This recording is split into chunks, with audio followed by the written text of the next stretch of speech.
Good morning.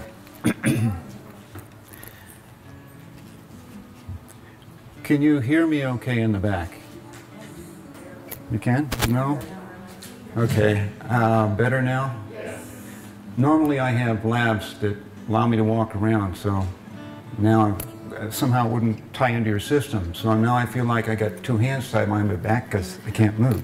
But these are operable. You can. Well, give me one of those. We'll see how that works. It's on. Not on yet.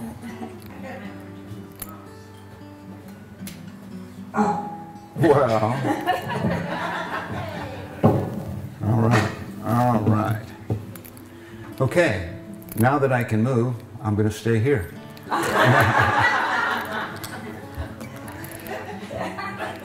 I brought some Zen sarcasm I need to read, and I thought it might be interesting to share with you simply because I've got a little bit of an off-the-wall sense of humor, and everybody that has something to do with consciousness seems to as well. First one reads, "Always remember that you're unique, just like everybody else." I love this one. How come the cat's hair sticks to everything but the cat? When you're getting ready in the morning at home, how long a minute is determined by which side of the bathroom door you're on. Wait in line there sometime. If you think nobody cares if you're alive, try missing a car payment.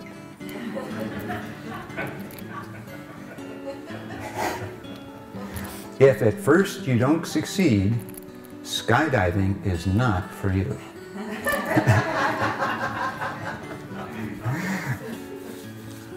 Sometimes it's better to keep one's mouth closed and be thought a fool, rather than to open it and remove all doubt. And one that's kind of interesting, if you want to start getting more out of life, have your doctor tell you only got 6 months to live. Yeah. Woo. All right. One hand. What we're going to talk about is getting in touch with yourself. And what I'd like to work with on that is hand you the idea that you may not be, well, more technical problems. You might want to try this microphone. You won't have a cord, but you won't have that problem. Okay. So just shut down. There you go. All right, I'm back. So anyway, what I was trying to get at is you may not necessarily be what you think you are, but I assure you, you are what you think. Your belief systems is what really creates you as a person. Everything that you experience out in that world is processed through your belief systems. And it's been programmed into your system since before you were born. You bring with you a spiritual essence that may have been through God knows how many lifetimes or whatever. But at the same time that essence is brought into the womb, it starts to interact in a physical world, and the energy around it starts to affect it. It actually interferes or supports or whatever's going on with the energy that's present. And once you are born, children are like a huge sponge. They pull in any information that they can. They want to touch this, they want to feel that. There's constant feedback coming at them so that they can get acquainted with this world, find out what it's like to reach out and touch something, what it's like to eat ice cream or whatever it is that you're experiencing at that point in time, but they have all this energy that needs to flow. With that, you brought yourself a series of lessons that are personally yours. And so those lessons related also to your spiritual self and the programming and beliefs that you have been brought up with create a personality. That's why each and every one of you technically is a universe unto yourself. Because there's nothing that I can see and look at that you would see and look at and see exactly the same thing. Because my experiences are different than yours. My strengths are different. My weaknesses are different. The things that make me react in a positive or negative way are different. So whatever I see, you're not going to get a chance or to experience it exactly the same way I have. Now, when Rosie had asked me what I wanted to talk on, and I said, well, okay, getting in touch with yourself. Okay. That in itself is a hard enough problem, because what's really going on out there is what most people haven't got around to understanding or looking at, is that out there is an experience zone, but the world you really live in is in here. Because whatever goes on out there, whatever experience you interact with, comes back in here and spends the rest of the time processing and going through whether you had a good experience or a bad experience. And the funny thing is the same thing can happen to two different people, and they have two different experiences of exactly the same energy. So what it amounts to is it's an experience zone for you as an individual. And that's why it's extremely important that you don't run around and let other people judge what you're doing or buy into their act, because they have no idea what it's like to stand in your shoes. Now, I talk to people a lot, and I say, you know what? It's time that you get together with yourself and find out what's going on for you. And I end up getting all this feedback on insurmountable problems and how the circumstances are created in such a way that there's no way I can get past it. Christ once actually said, say unto that mountain, move, and it will move. He wasn't talking about real estate. What he was talking about is the mountain that you put between yourself and whatever goals you're trying to accomplish for yourself. And the reason he knew you could move it was because he knew you put it there in the first place. So now it's a personal thing. It's not what's really going on out there. It's how you deal with it, how you handle it, and how it works for you as an individual. So I'll share some of the things that have gone on with me, and I'll put it on and pull it out so that it makes a little bit of a pattern, and then I'll tie it all up together here in a few minutes. When I was in my very early 20s, late teens, early 20s, I was in college, and I went through 3 very, very serious motorcycle accidents. I went from a varsity athlete to just about a cripple, and it happened over a 3-year period of time. I was so badly beat up I had to quit school. I had had such a concussion that I was having blackouts. It would be 10 o'clock in the morning. Next thing I knew, it was 2 o'clock in the afternoon. And what I said and who I talked to, what I promised to do or not promised to do, I had no recollection of, which really made it kind of difficult to get around in the rest of the world, especially if you're trying to take tests at school. So anyway, I got pushed out of that. And the part that is important for what I'm sharing right now is what it did to help form me as an individual. I was the most mad, angry, vindictive, what do I want to call it? Just frustrated. You see, all 3 of those accidents I had absolutely nothing to do with. The first one, I was stopped at a stop sign when somebody ran into the car, smacked into me, knocked me into another car into that. It took me 8 months before I could get around after that one. The next time, I was a passenger in a car that drove off a cliff. I spent 2 years getting over that one. And the third one, I'm sitting as a passenger again. Somebody pulls off the shoulder, bangs the car, throws it open, and back in the 60s, nobody wore seat belts, and I sat down on the pavement doing about 60 miles an hour, back in the hospital again.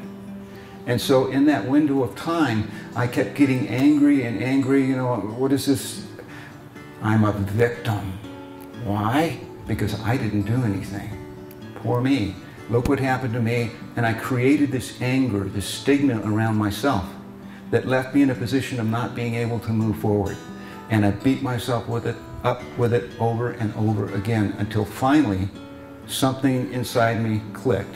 Actually, I ended up in a church getting spiritual healing. It's a long story how I got here, and I can't get into that, but I ended up starting to get spiritual healing. And an interesting thing happened with all that. As the healing was taking place, I started to let go of the fear and the anger and the pain. I still had all the physical pain. That was pretty much there. Some of that was helped. But the real pain was the pain in my heart over what I lost and what I couldn't do. I wasn't Macho Man anymore. Wow. I'd been a varsity athlete since I could remember. Now, I'm practically a cripple. But the important thing was this: somewhere in the middle of all of that, I let go. And I decided I didn't have to be in this position to get anywhere in the world. The second that I was willing to step off Macho Man and start finding out what I actually could do and what opportunities were out there if I just looked at it differently, and all of a sudden the world changed. The mountain was right where it was. I just stepped around it. The whole idea about insurmountable problems has to do with your attitude towards it, your perspective, your point of view. There is nothing out there that God's going to give you that you can't find some way to deal with, even if it's bad news, really bad news. Because what you have to understand here too, when I talk about this being an experience zone, you come here as a spiritual being incarnated into a physical body, and then you interact for a certain number of years, and you go home. Interestingly enough, every single one in this room and on the planet is born on death row. You know why? Yeah. Nobody gets out alive. Now, when you're starting to look at it that way and pull the pieces together and say, okay, I'm here to learn and to grow, what you'll find out is that spiritual growth is the coin of the realm. It's the most valuable thing you can have. Why? Because no matter how much money or success you have here, nothing goes with you but your spiritual growth, your understanding, your experiences. That's the value. And it isn't if you're going to go or not, guys. You're going to go. And so what you have to start doing is looking at things differently. You look at the experiences that you had in your life, and you say, wow, there's the good ones, the fun ones, the ones we like to look at and enjoy. And then there's the tough ones, where you kind of want to sit around and swap war stories over later because now they're funny, but at the time they were serious. And then there is the gut-wrenching ones that just make you suck it up.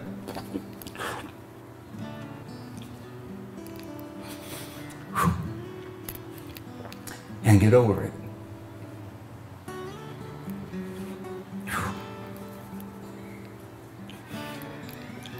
Sorry about that, just needed a moment.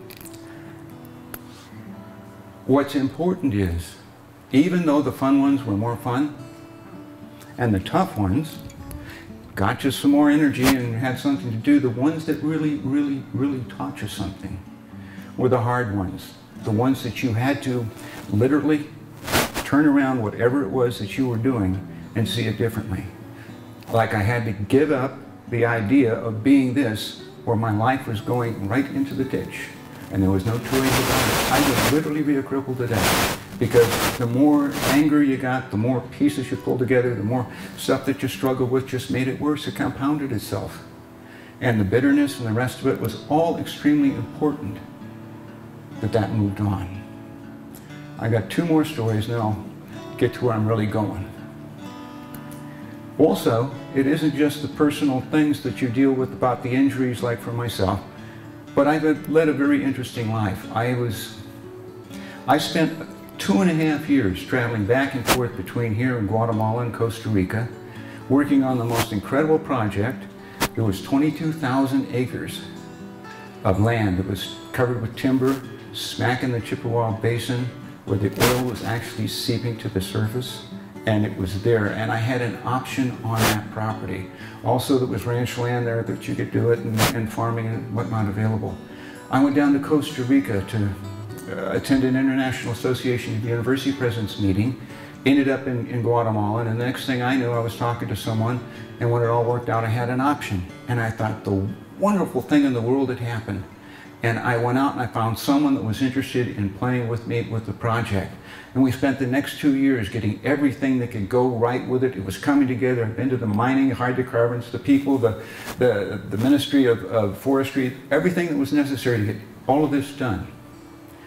And right out of nowhere, the Arabs decide to teach the rest of the world who really runs the oil. And so what happens is they put oil on the market. At that time, originally it had been selling for a little over 32, let's just say $33 a barrel. Well, there was a lot of small companies that were started that could get oil out of the ground, and it cost them $16 a barrel. So, okay, that's great. At $33 a barrel, they're making money. When the Arabs threw all of that on the market and glutted it, the price of oil went down to $9.50 a barrel. You can't get anything out of the ground at 16.5 that you got to sell for 9.5. You won't be in business very long. And they put a stranglehold on that industry for quite a while. I had sat there and put 2.5 years into making this work, was sitting right in the position of being extremely wealthy on a situation just to have somebody else walk right up, pull the carpet out from underneath me, and it went down like a house of cards. The money that I had lined up backed out. Why? Because they couldn't afford to pull the oil out of the ground. And by the time the oil prices went back up, my leases were gone. Uh-oh, now what do? You get mad again and you look at why me? I worked that hard, I had all this going for me, I did absolutely nothing wrong. You can play victim again, one more time. Well, I'd already gotten tired of victim. What I was working on at that point in time was understanding what was going on. And I sat down and had a little talk with myself and I said, you know, that was an incredible time. I got to go down through the jungles, I was taking helicopter rides, we were meeting presidents, we were doing stuff over here. I mean, it was one incredible experience. And when I looked at it and just wanted to experience what I actually did, wow, it was incredible. And my life again needed to take a change in a different direction. So because of that, all of that changed. Next thing you know, I'm headed in a different direction again. But I had to get over the idea, and I had to, when I was dealing with people in business, watch what I'm doing and not get into a negative and not get into power when you're relaxed. What you really find out is the deal will take care of itself. If you pay attention to what's going on and stay centered in what's happening, your whole position relates to it in a different way. And whatever's going to happen, it happens, and if it isn't, it doesn't. And you just go on down the road. But you have to lose it that well and be able to let go of it in order for it to work. Now what happens is, a couple of years more go by. Actually, it was about just a few years ago, what I'm going to go into next happened. I'm once again at a stop sign, actually a stoplight this time, taking someone to the airport, and right out of nowhere, I get slammed into by a bus. Where have I done this before? Oh, come on, guys. You know, enough's enough. And yet I spent the next 2 years getting back on my feet. Just exactly what I needed. And the whole thing, again, had to do with me being willing to get off a position, work past it, grow, and become more of what I can be. Again, over. Well, in the meantime, what I did is I started a video company, and a website and whatnot, and I'm working with it right now, and Lorena's been working with us, Michael back here, Jim and Betty, and there's several other people. Lisa is actually we shot some footage of her for a demonstration that'll go off to Washington here shortly. During that time, I had started, I had left a little something out. I'd had ongoing headaches and problems with my sinus since the first accidents way back then. The next one, I've actually only got one disc in my neck anymore. Everything else is fused. So I ended up with an acute sinus problem, and my head doesn't go that way, but I don't need it to, you know. If I go like this, everything changed. All I had to do was make an adjustment. And so I could let go of that situation. But what had happened along the way is I was getting nauseous and headaches from what was going on here. And I thought, well, okay, that's just standard operational procedure. You've had major surgery on your neck. I'm full of titanium and all the rest of this other sort of stuff. So that's cool, that's normal. Well, I really somewhere back remember in my heart and whatever that I had something I really needed to do that had to do with bioenergy flow. About 20% of my doctorate program was spending a 2-year internship up at Dr. Ding's medical clinic. He was not only an MD, but he was a fourth-generation Oriental physician. And so I got a chance to connect with both sets of energy and find out a lot about bioenergy flow and how it works.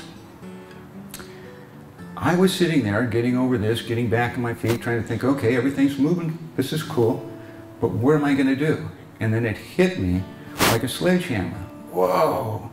An idea that I can't share all of it with you. I can just share an essence of it with you, but I can give you a piece of it in a sense. I have worked the last 40 years to work with consciousness and understanding and interact with it and whatnot. And most of the time, the problem has been the second that you tried to help people understand this over here, the first thing they wanted to do was put up resistance. Either they felt good about it or they didn't. You know, the thing you never talk about with people, religion and politics, because the first thing you do is go back to that belief system that slams doors, it doesn't want to see it, doesn't know how to deal with it, doesn't know how to handle it. So all of that goes on. Then it occurred to me, because of the background I had and what was going on, and my understanding of bioenergy flow, that I could create an effect that could literally break down all the walls, and they never even see it coming. Because I didn't approach it this way. I walked right over here and took a different look at it. And the second that I changed positions and saw it from over here, it's a way of putting energy out there where people don't even realize they're experiencing it until it's already established itself. And what it really does is has to do with understanding the bioenergy flow and your connection to the universe. And it will slide in so subtle and just so dramatically, but at the same point in time, it's going to affect everything having to do with media. You won't see a video game, a computer, a television set, or the movies. They won't be using it in just a few years. It's that dynamic. And I thought, wow, is this really cool?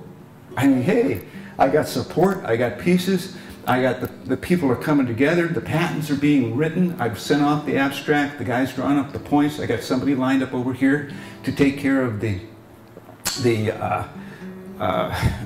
what's necessary with the computers to get it done. Michael back here is creating special effects. We got Lisa here that's doing the footage on that. Lorena has agreed to work on the promo that's after the footage for the documentation. It looks like everything's coming together. I've got all the equipment. It's good. Everything I need is right there on the table. All I had to do was do it. I've been getting these headaches and the nausea that were coming. So I went down to the doctor. Actually, I went to one doctor, and they got so bad I almost passed out in his office. So he sent me to the emergency room. And from the emergency room, they didn't know what it was, but they whatever, and they ran some x-rays. And what it actually showed there was that some of the bone damage and whatnot had been there, and the scar tissue from some of the accidents where my head was pounded on so hard in that off the cliff little trip. But at the same point in time, it had closed off this sinus over here, and that's what it showed in the x-ray. And so obviously it was an impacted sinus, and the nausea and whatnot was coming from that. So what happened is I went down about 10 days ago and had some surgery done. That's why I needed a microphone where I wouldn't necessarily, I can't quite talk as well as I normally could. And so I went through the surgery, you know, they go up your nose with a chainsaw, fix everything, rework it, and then you come back for the next 10 days and go, whoa. I went down to see the doctor on Wednesday to get the stitches taken out from the inside. And she says, you know what? You need to sit down. Yeah.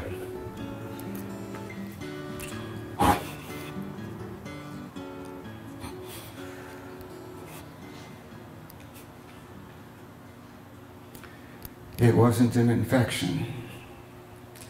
I have neuroendocrine cranial carcinoma. And I'm going, oh man, not now. I'm so close to the finish line. Everything I've been working on sitting right on the table, and you give me a sucker punch out of left field. Wow. Well, I got a little weak in the knees. Still a little weak. But I also sat down and got a good grip on it. I'm no spring chicken. I don't have that much longer anyway. One. The only thing that goes with you is your experiences and your understanding. I have something, an opportunity sitting right in front of me to do something that's never been done before that will affect everything on the planet. And it's right there. What do? Sit in the corner and mope and play victim? Get off your butt, get in the game, and play.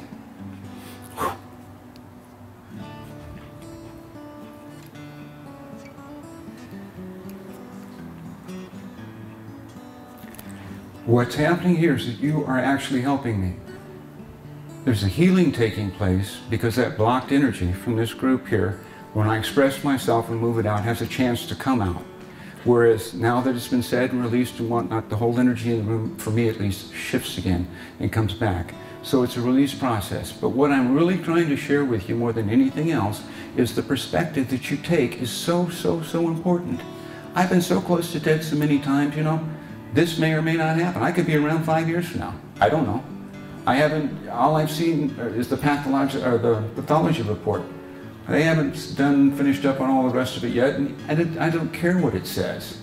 I'll get a chance to finish this. I know I'll finish promotion, and I'll get a chance to see that too. And to have that opportunity to have done all the things I've done in my life, to move forward, and to see it, and wow, go out on a bang. Hey, is that cool or what? I was really scared about growing old. You know why? My body is so beat up. You know, the last years of my life are not going to be very fun. I got more scrap iron in me than you can count. So when you look at it that way, it actually wasn't a bad card at all. 1. 2, it motivates you. It gets you off your butt and moves forward. Remember, you want to get a little more out of life? Get your doctor to tell you got 6 months to live. Yeah. Cool. But as it comes together and as you grip with it, I can honestly sit here and tell you I'm extremely pleased to be alive, and I'm very optimistic about the future for me. It doesn't have to be 20 years. I'm getting a chance to do what I've always really wanted to do anyway and make it happen for me. So the important thing is, for me, it worked out just fine. I want to close with a quote from a book called My Moment in Time. And the quote is, "The questions are endless, but the answers always the same. Life is what it is, and what you make of it is up to you."